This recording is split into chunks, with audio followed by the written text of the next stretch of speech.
નમસ્કાર, હું Rinku Prajapati public Indian ન્યૂઝમાં આપનું સ્વાગત કરું છું। શરૂઆત કરીએ આજના સમાચારની। આણંદ જિલ્લા ભાજપ દ્વારા પ્રધાનમંત્રી મોદીના રાજનીતિક જીવન પર આધારિત પુસ્તક સંદર્ભે પ્રબુદ્ધ નાગરિક સંમેલન યોજવામાં આવ્યું।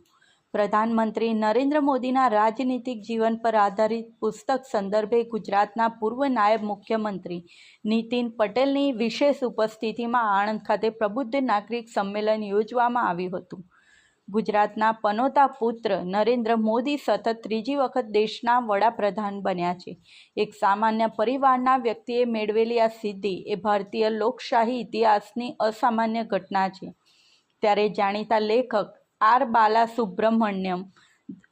બાલાસુબ્રમણ્યમ દ્વારા તેઓની આંતરિક શક્તિ અને વહીવટી કુશળતાનું નિરૂપણ કરતું પુસ્તક the power within the leadership legacy of Narendra Modi પ્રકાશિત કરવામાં આવ્યું હતું, જે રાષ્ટ્રીય સ્તરે બેસ્ટ સેલર સાબિત થયેલ છે। ત્યારે ભારતીય જનતા પાર્ટી દ્વારા આ પુસ્તકના વિષય વસ્તુને કેન્દ્રમાં રાખી આણંદમાં આવેલ ડીએન હાઈસ્કૂલના મહાત્મા ગાંધી પ્રાર્થના મંદિર હોલ ખાતે પ્રબુદ્ધજનો માટે પરિવાર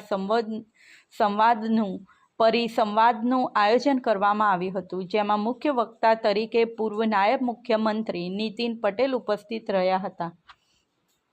આ પ્રસંગે જિલ્લા પ્રમુખ રાજેશ પટેલ, સાંસદ મિતેશ પટેલ, નાયબ મુખ્ય દંડક રમણભાઈ સોલંકી, જિલ્લા પંચાયત પ્રમુખ હસમુખ પટેલ, ધારાસભ્ય કમલેશ પટેલ, વિપુલ પટેલ, જિલ્લા મહામંત્રી જગત પટેલ, સુનિલ શાહ, રણજીત ચૌહાણ, જિલ્લા કોષાધ્યક્ષ સુનિલ શાહ સહિત મોટી સંખ્યામાં પ્રબુદ્ધજનો, વડીલો અને કાર્યકર્તાઓ ઉપસ્થિત રહ્યા હતા। આ સાથે આજના સમાચારને અહીં સમાપ્ત કરીએ છીએ।